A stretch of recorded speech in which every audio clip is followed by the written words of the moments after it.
of all, I apologise I haven't uploaded anything for months. Life gets on top of you, and you know, having work, lots of stress, trying to relax, whatever, haven't wanted to film. So I've gone out, I've bought a few more bits of equipment that hopefully make the video better. For example, my main camera, which is my iPhone, is this one filming. I've also got a GoPro set up on the front so that we got a couple of other angles. And I've also gone and bought one of those gimbals, so hopefully some of the B-roll shots and everything look a little bit better. Proof's in the pudding, we'll see how it turns out.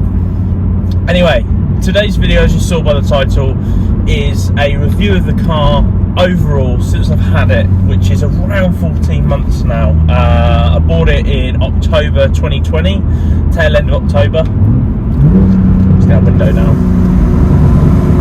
And I thought it was a good time for anyone that's thinking about buying one of these, or is deciding between one of these versus the other things in a similar price bracket, such as M4s, M3s, M2 comps. A bit out of the bracket now, but some GTRs, F-types, that sort of stuff. I'm sure you're probably also thinking about as your next car.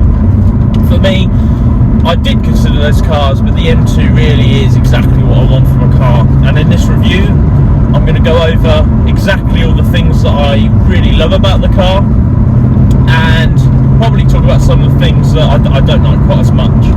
I'm not going to be cliche and call it things I hate and things I love. That's just YouTube bullshit that I don't want to get into.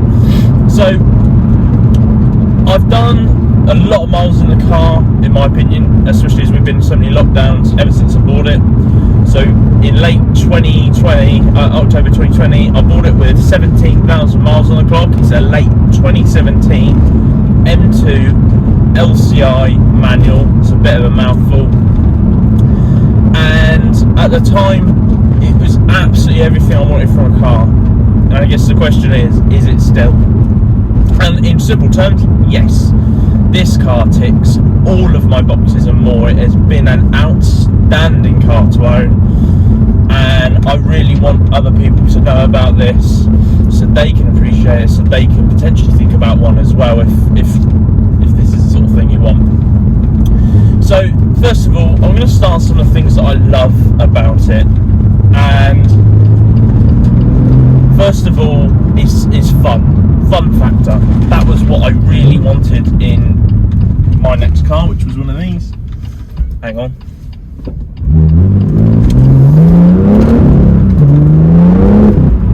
I wanted fun. This car is pure fun. The noises it makes, the way it feels, everything, the handling characteristics specifically, everything's so much fun.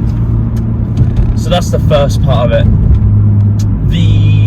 Everyone that's on the forums talks an awful lot of shit, and you will hear people saying, oh, that M2, that's not a real M car, that hasn't got an S-rated engine, that's not a real M car, it's an M2 with a body kit, all this stuff. They are talking absolute horseshit. Even Chris Harris himself, he says this is a proper M car. This is true to the M recipe. It's small, it's relatively light, it's got a good engine, manual, and like, just take national speed limit here, give it a dab in second.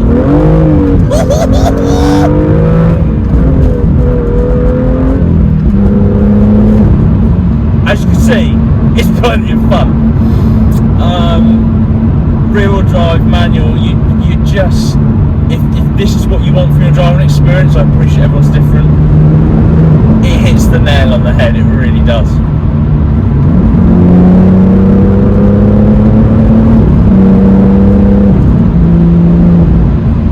So much fun. There's so much feedback that comes through the car. The steering is still quite alive, and it pulls you back a little bit due to the camber of the front axle, the front wheels, and it feels quite old school in nature, even though it's a new car. Lovely gear shift. Admittedly, the gear shift and the clutch feel could be better, and I think that's probably down to the clutch delay valve and a little bit too much bushing and dampening in the gear change. So that's the sort of things I'll probably mod and change. So fun factor, I would argue you can't beat this car for the budget. Just the way it feels, the size is perfect. It's got just enough power that you don't overwhelm the rear axle unless it's greasy cold like this. So you can enjoy all of the car, but within quite legal speeds. Whereas if you have something like, I don't know, a tuned M3 or M4, right, for example, torque spikes right at the early start of the rev range, it'll immediately spin up its wheels. When it gets grip, you're doing way over 100. It's just not for me. Everyone's different. So anyway, fun factor, big tick. It sounds amazing. It looks amazing, and I've never really experienced this, but it does attract a lot of attention as well. So many people admire the car, it feels like, and I join them in that. I've always loved the way these cars look. Let's give it a little prod.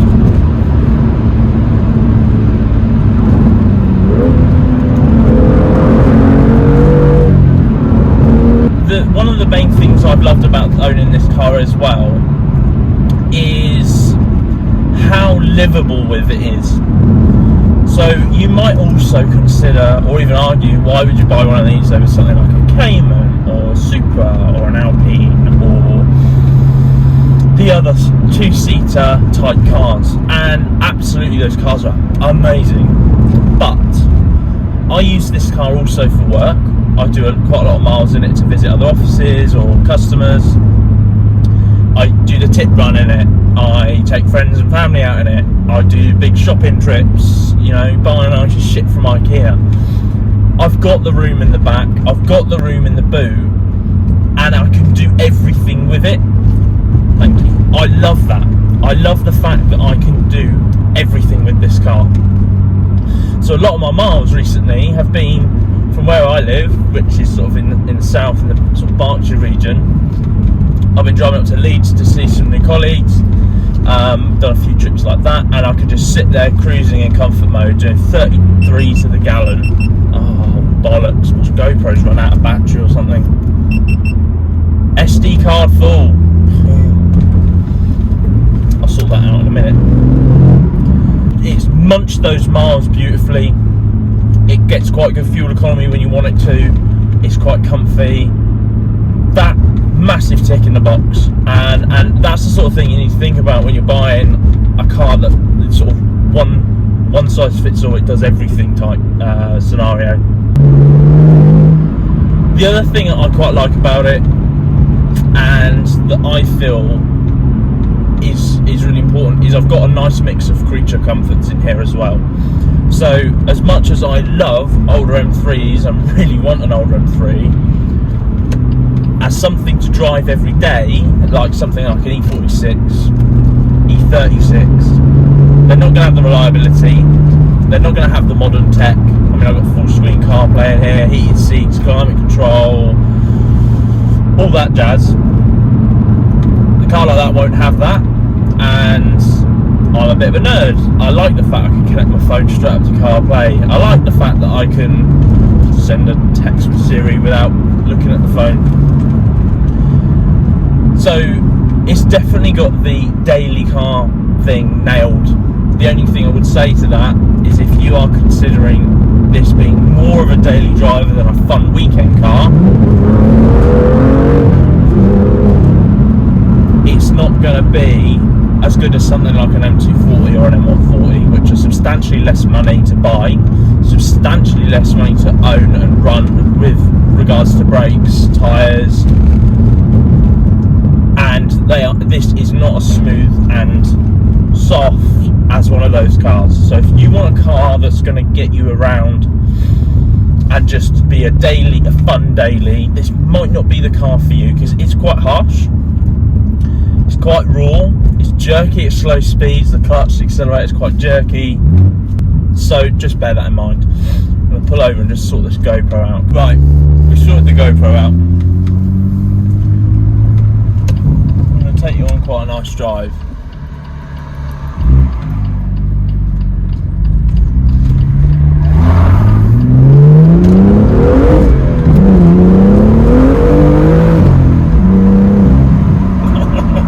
I'm quite lucky that I work from home,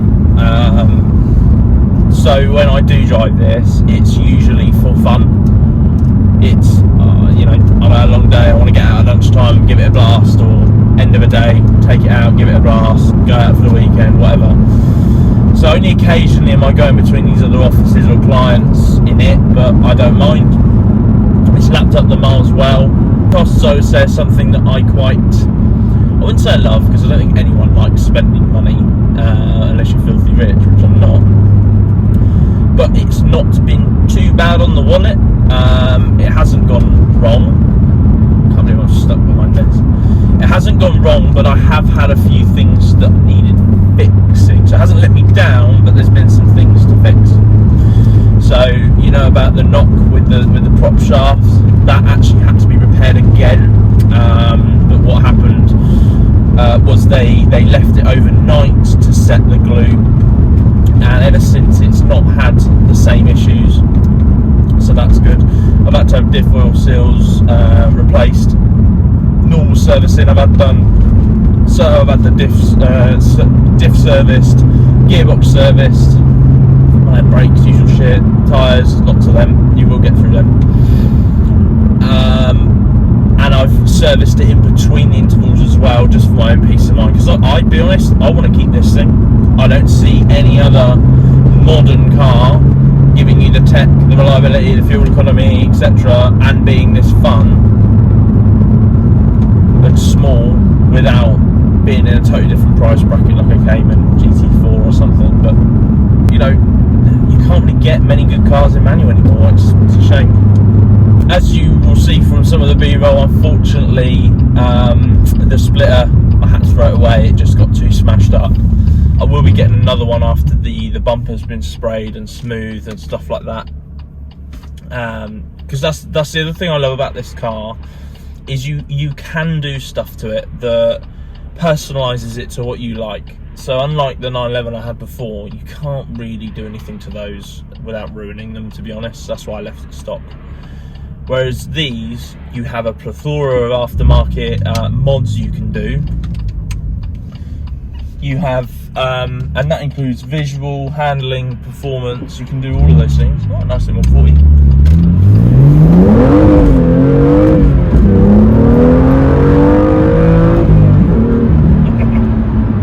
That's fun. You just, the manual just finishes that off when you do that. I'm looking forward to future ownership of this car, where I'm dying to mod it more. I'd love wraps, wheels, coilovers, tunes, wheels especially, and seats. We'll get onto that in a minute. Seats. So, you will not regret buying one of these. They are so good to drive, and once you're on a summer's day as well, especially, or a warmer day, you're on a lovely country road. It is so satisfying to drive, taking the corners, the amount of grip, the sort of steer from the rear feeling. You can just adjust it on the limit perfectly. It's so beautifully balanced, this chassis. This is my first proper M car, and my god, do you feel it. It's totally different to an M240 in the way it feels and drives. So that was the car I had 2 cars ago. Not to say those cars aren't phenomenal for the money though. You cannot beat them. They are amazing. I've hopefully got a modded M140 coming to the channel as well. Maybe a couple, we'll see. So I've had a few people saying they wouldn't mind me doing sort of a review and a chat with them. I'd be all over that. I'd love to do that. Other things to touch on over owning this, I've noticed. The seats, first of all. I cannot emphasise to you how shit these seats are for someone my size. There's not enough support, there's no shoulder support, I get thrown about a bit, they can get uncomfortable on a long journey. Admittedly, I need to lose weight, but these are shit seats. They should never have been in an M car. They fixed that in the comp. Sorry, being a child. Not being a child, sorry. So the seats were fixed in the N2 Comp and CS. I didn't want one of those cars. I just don't want one because the engine. I'll go into that in another video. So the plan is I'm definitely going to get a set of probably M4 seats. I like the upgraded leather, even if it doesn't match, I don't care, because it gives you a lot more support, and they're a reasonable price-ish. Whereas M2 comp seats are mad money. Recaro pole positions, they're beautiful seats, but they're not really fit for doing long journeys in and the sort of daily activities I do. Getting in and out of it would be a pain. I still need to get people in the back. So if I had a second car that I'd make sort of club sport vibe, absolutely. But for this car, with what I use it for, it's definitely going to be something like M4 seats are going to be perfect. So that is the first thing that I think is really bad about this car: seats. What else do I not like? Well, that clunking from the prop shaft that I've experienced, I think is quite poor, either design and engineering or just build quality. I think it's the engineering, because you've got the solid mounted subframes in these M2/M4 chassis. It's the same chassis. Solid mounted subframes, and you think you got something solid and you're putting all that torque and movement through it. It's obviously not been well enough bushed or designed to cope with that extra torque, I don't think, but hey, I'm not an expert. Just going past Lamborghini Pangborn and Aston Martin. Oh, I love an Aston Martin. Got some nice shit in there. Don't care about the Lambos really, but the Astons. Oh, the green F1. Oh, look at that. Ooh, tunnel.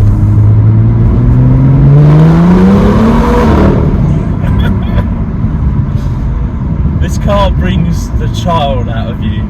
I mean, I'm a child anyway, but it brings the kid out of you big time. And that's what I mean. That is the key thing about this car. It'll always make you smile and laugh, and that's quite rare in a new car. So just bear that in mind. It will make you laugh and it will make you smile, especially when the rear wheels are spinning and you're going on a corner, such as a roundabout. Not that I've ever experienced that, but it's certainly fun. Turbo noise, oh, love it. I was going to overtake, but I can't really film that, can I? One drawback of the engine is stock.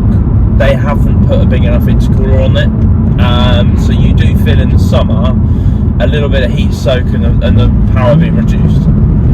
So just bear that in mind. I'm probably going to upgrade the cooler and the charge pipes and the boost pipes, because they're a common fault to crack and go wrong because they're plastic. Probably going to upgrade those. You should bear that in mind. If you ever want to tune it, you absolutely need an intercooler, because they're underpowered stock. What else don't I like? I'm struggling here. What's not to like about an M2 manual? Occasionally the rear indicators stop working. You have to smack them as if it's an old Japanese car. It isn't a car that's fast in a straight line, I'd say. Like, don't get your hopes up that you're going to be driving this absolute beast of a fast car, because that's not what this is about. It's a car for enjoyment, pleasure, connection with the car, handling, balance, yeah, all of that stuff. Yeah, it's quick. It is quick, and it really does get a shift on when you get it in the right day, on the right day. But just don't buy it thinking that you're going to be gapping your 30 driver mates versus their RS3s and their tuned Golf R's and stuff, because those planks can do whatever they need to do. I'm not interested in all that shit. I'm an old man at heart. I'm a bit of a I'm definitely a purist at heart. I was hoping to have shown you a really fun drive, but stuck behind loads of fucking traffic. Definitely get the exhaust modded if you buy one. You need the extra noise. Noise is everything. Well, this is a good place for the exhaust.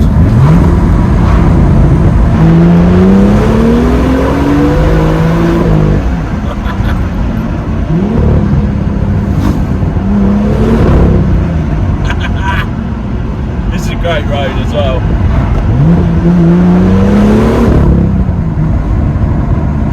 Brilliant view. I doubt you can see it on the camera, but brilliant view. So thank you very much for watching, everyone. I hope you have a great rest of your 2022. Let's hope it's better than the last few years.